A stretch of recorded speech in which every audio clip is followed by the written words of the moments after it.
नमस्कार, मैं अमित कुमार। सटीक चैनल में आपका स्वागत है। जो लोग हमारे वीडियोस को काफी समय से देख रहे हैं, उनको एक चीज समझ में आई होगी कि हम सटीक तौर पे डेटा का एनालिसिस करते हैं और उसके ऊपर बात करते हैं। कल हमारे सहयोगी अतुल ने एक बहुत ही अच्छा वीडियो निकाला है जिसमें उन्होंने 2019 के इलेक्शन के ट्रेंड के ऊपर बात की है। खासकर उन्होंने जो पूर्वी राज्य है, जो ईस्ट बेल्ट ऑफ इंडिया है, जिसमें बंगाल आता है, बिहार आता है, उड़ीसा और पूर्वोत्तर राज्य और भी राज्य आते हैं, उसके ऊपर बात की है। आज हम अतुल से थोड़ा समझना चाहेंगे कि जैसे बीजेपी की एक बड़ी बड़ी कोशिश रही है कि जो पूर्व राज्य है, पूर्व के राज्य है, पूर्वोत्तर की जो पट्टियां हैं, उस पे बहुत ज्यादा एफर्ट डाला है। प्रधानमंत्री मोदी ने भी पिछले 4-5 साल में बहुत एफर्ट डाला है। जो लोग इलेक्शन फॉलो कर रहे हैं, मुझे उन्हें बताने की जरूरत नहीं है कि जो नॉर्थ के स्टेट्स हैं, जो प्रिडोमिनेंटली बीजेपी का स्ट्रांग होल्ड रहा है, वहां पे कुछ सीटें लूज करने का चांस है। कितनी लूज करेंगे बीजेपी वो हमें नहीं पता, बट लूज करने के चांसेस हैं। साउथ में वो कभी भी उनका स्ट्रांग होल्ड नहीं रहा है, वहां पे वो स्ट्रगल कर रहे हैं जैसे हमेशा से करते आए हैं। वेस्ट में भी गुजरात को छोड़ दे तो महाराष्ट्र में फंसी हुई हैं सीटें, बहुत सारी सीटें फंसी हुई हैं। तो ईस्ट से ऐसी उम्मीद की जा रही थी कि ईस्ट में वो कवर किया जाएगा। तो उसी सवाल को हम पूछते हैं हमारे सहयोगी अतुल से कि आप उसके परिवेश में क्या देखते हैं कि क्या भाजपा की जो कोशिश है कि जो बची हुई सीटें कवर करनी है ईस्ट से, वो की जा सकती हैं, और क्या 2019 के डेटा को देख के हम कुछ 2024 का अनुमान लगा सकते हैं? अतुल। नमस्कार। धन्यवाद अमित। इतना अच्छा आपने इंट्रोडक्शन दिया, इतने अच्छी सभा बांध दिया। तो सबसे पहले मैं एक इसको इस तरीके से बांटता हूँ, तीन हिस्सों में मैंने इसको टोटल बांट के रखा है। ये एनालिसिस एक्चुअली तीन पार्ट में करने वाले हैं।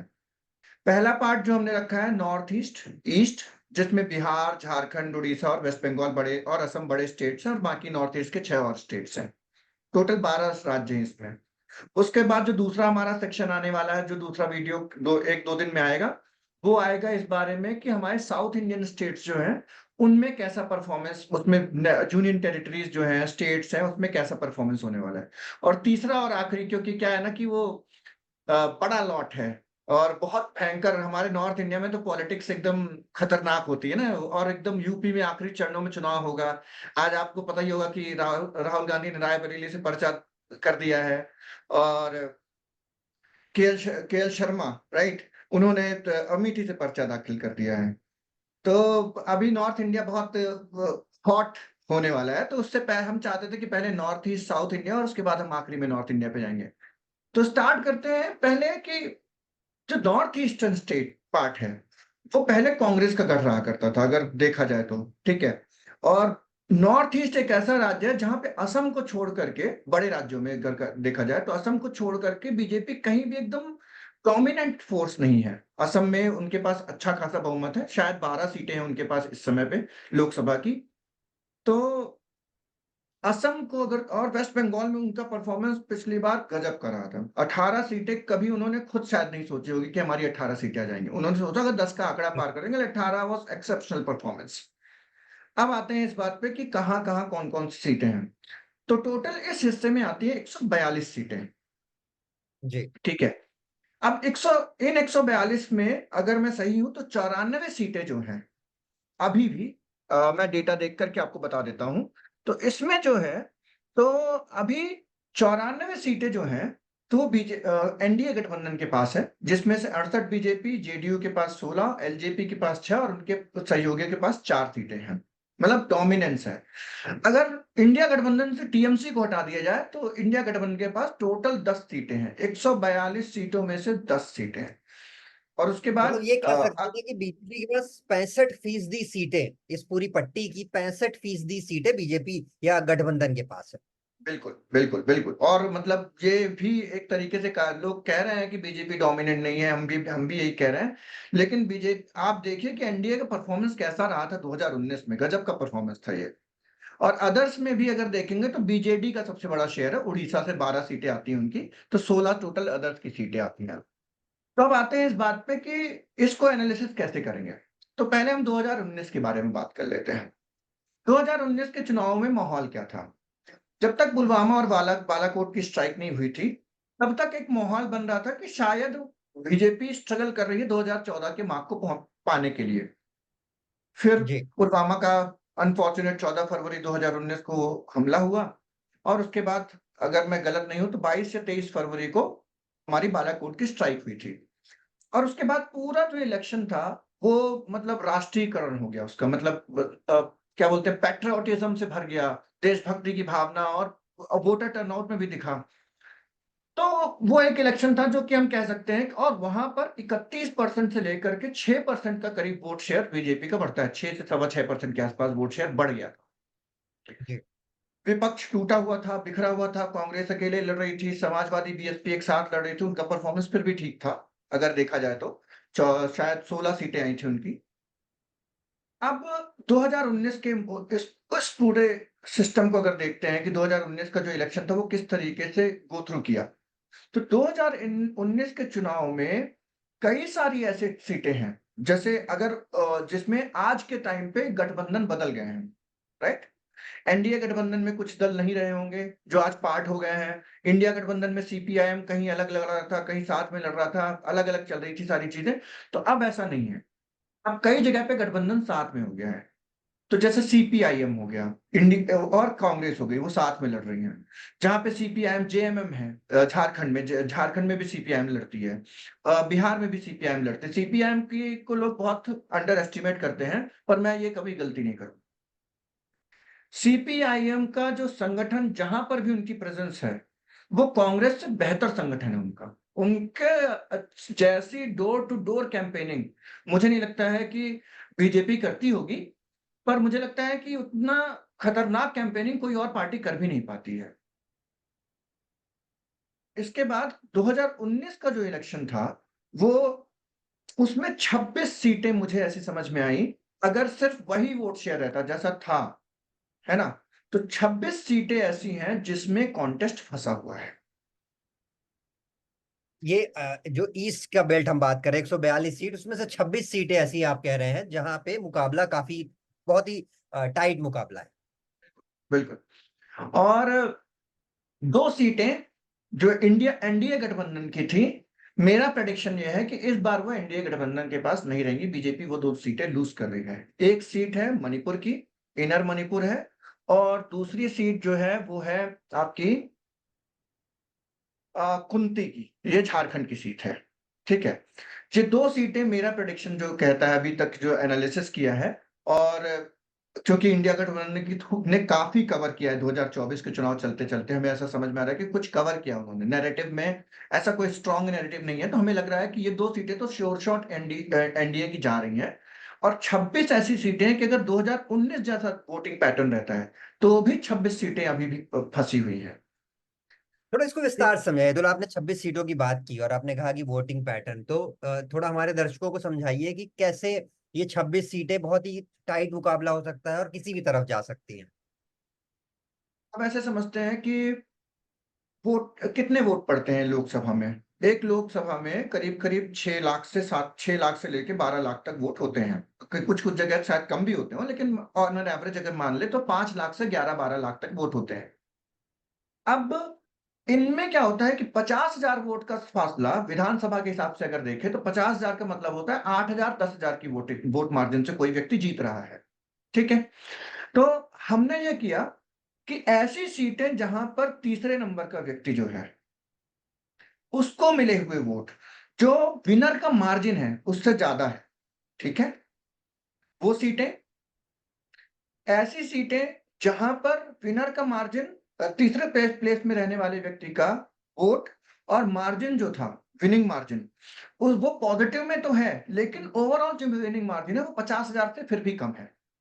ठीक है, ये दो हमारे क्राइटेरिया हैं जिसके बेसिस पे तो 50,000 सिनारियो से भी जा। हाँ, तो बेसिकली ये कोई हार्ड एंड फास्ट रूल नहीं है, लेकिन एक तरीके का एनालिसिस करने का तरीका है कि जितना कहते हैं कि बीजेपी को प्रचंड बहुमत आ गया, प्रचंड बहुमत आ गया, तो ऐसा नहीं है कि प्रचंड बहुमत आ गया, ऐसा भी है कि कई सारी सीटें जो है तो बॉर्डर लाइन में है। मैं अगर सही हूं तो कुछ सीटें 1500 वोट से जीती गई हैं, लोकसभा में 1500 वोट कुछ नहीं होते हैं, राइट।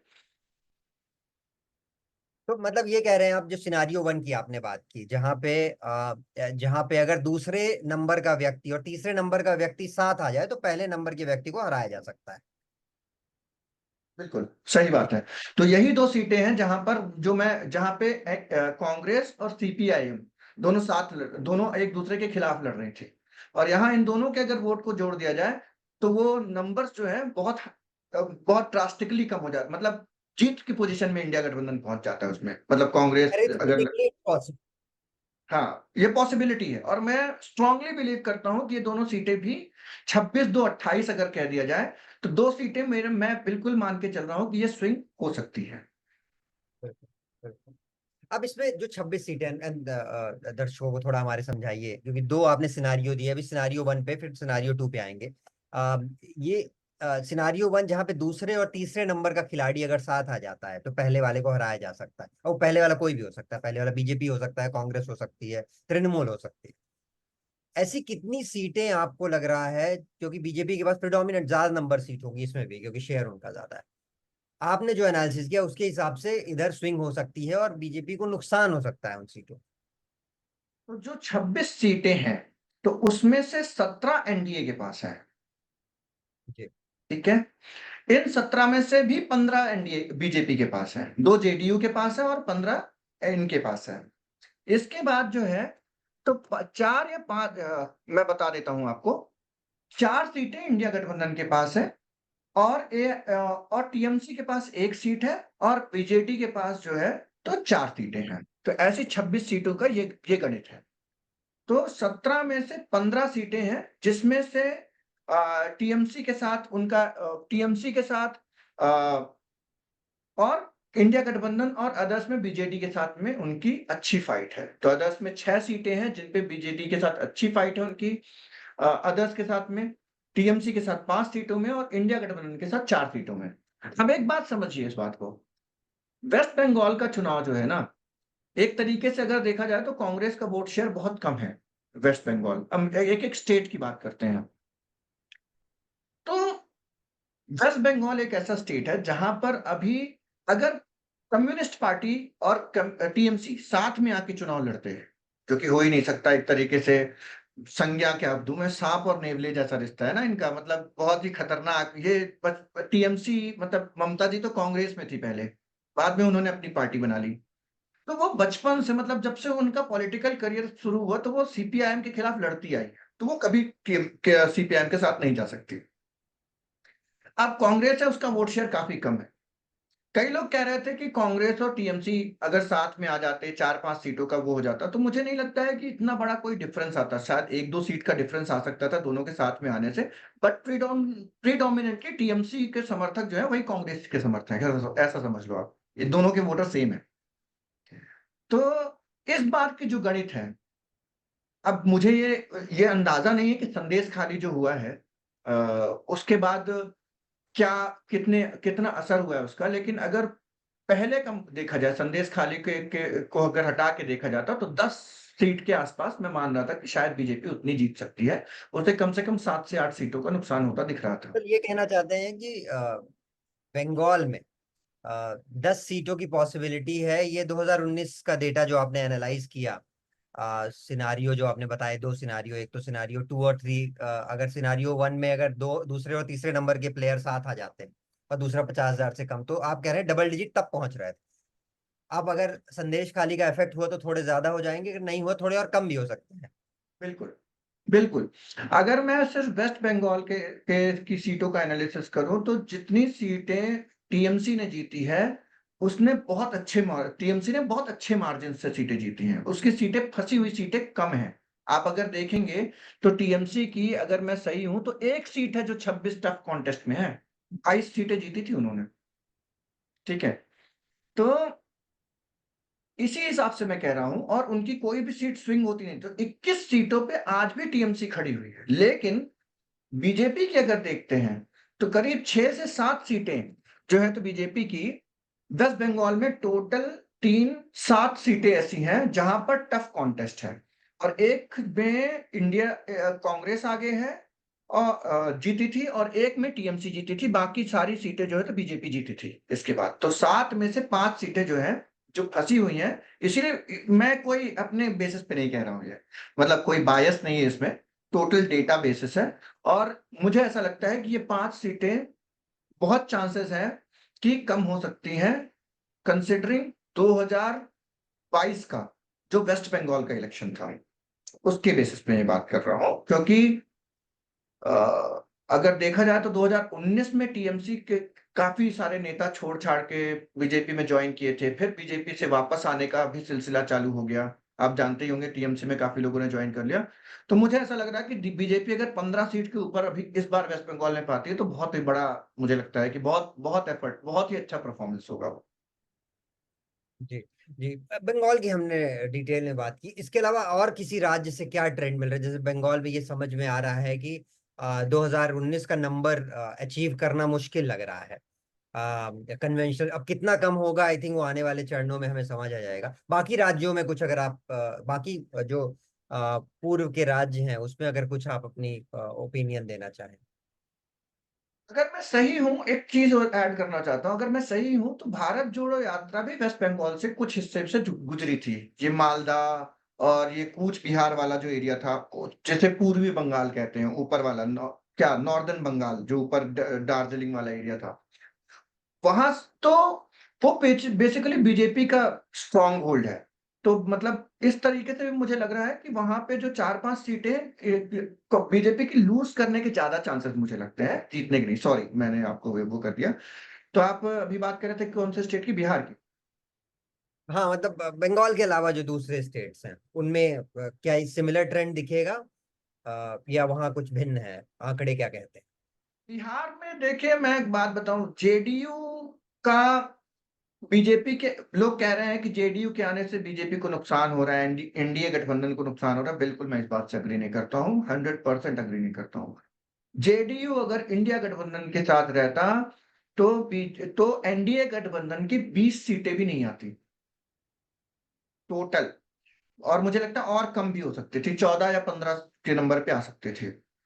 क्योंकि जेडीयू का अपना खुद का वोट शेयर जुड़ जाता है। अब जो ईबीसी क्लास है, राइट, इकोनॉमिकली बैकवर्ड क्लासेस जो है, ओबीसी में भी जो सब क्लास है, वो एक वोट वो जुड़ जाता है।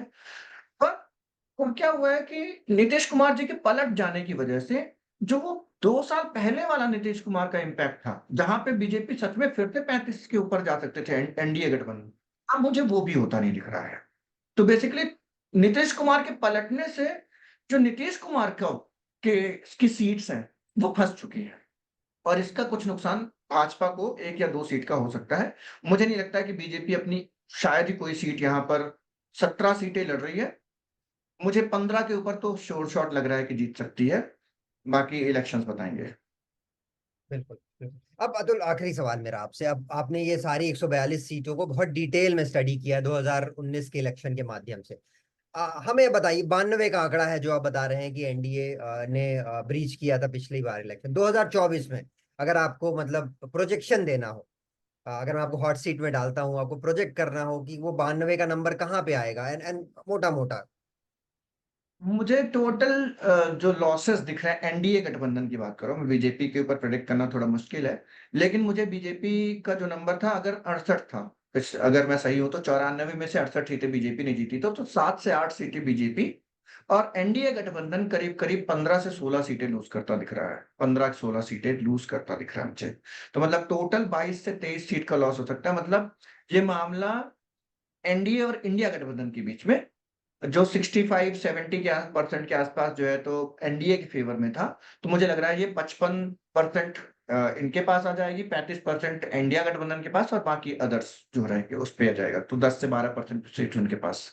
ये सिग्निफिकेंट नुकसान है, क्योंकि जो जो भाजपा की थिंकिंग थी या उनका लीडरशिप भी था, यही उम्मीद कर रहा था कि 142 सीटों में हम उस नंबर, जो पुराना नंबर आया था, मैंने 92 बोला, आई थिंक आपने 94 कहा है, सो करेक्शन, 94।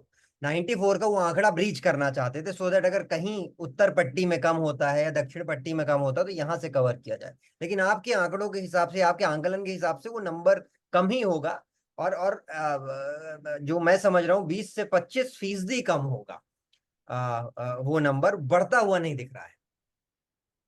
बिल्कुल, मतलब अब प्रेडिक्शन, देखिए ये तो मतलब खाली प्रेडिक्शन है। 2019 के आंकड़े देखे हमने, थोड़ी कुछ और चीजें देखी, और जो बाकी जो रिपोर्टर्स हैं जिनकी हम न्यूज़ देखते हैं, लोकल रिपोर्टर्स की बात करते हैं। जब और एक और बहुत बड़ा फैक्टर है कि असम में भारत जोड़ो न्याय यात्रा ने बहुत समय बिताया है और असम में कांग्रेस का संगठन खराब नहीं है।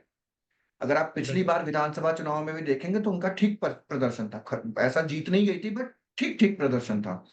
तो असम एक ऐसा स्टेट है जहाँ पर कांग्रेस कुछ सीटें निकाल सकती है। बिल्कुल ऐसी कुछ कई सारे और एक किसी शो में मैं देख रहा था, तो उन्होंने कहा था कि कांग्रेस को कारपेट बॉम्बिंग करनी पड़ेगी सीटों में। मतलब थोड़ा अजीब-सा टर्म है, लेकिन हाँ, बिल्कुल आज के हिसाब से सही है कि भैया आपको सीटें आइडेंटिफ़ाई करनी पड़ेंगी कि ये सीट, ये सीट, ये सीट, ये सीट, ये सीट है, इस पे फ़ोकस करना है क्योंकि हम ये जीत सकते हैं। और आई थिंक वो कांग्रेस कर रही है। हम कौन होते हैं? हम बच्चे हैं इनके सामने। नहीं, बिल्कुल। एंड ये हाइपर लोकलाइज आपने जो कहा, अगर तीन बातों में सम अप करूं तो 2019 का इलेक्शन एक बहुत बड़ा एक्सटर्नल फैक्टर था, एक बहुत बड़ा एक्स फैक्टर था।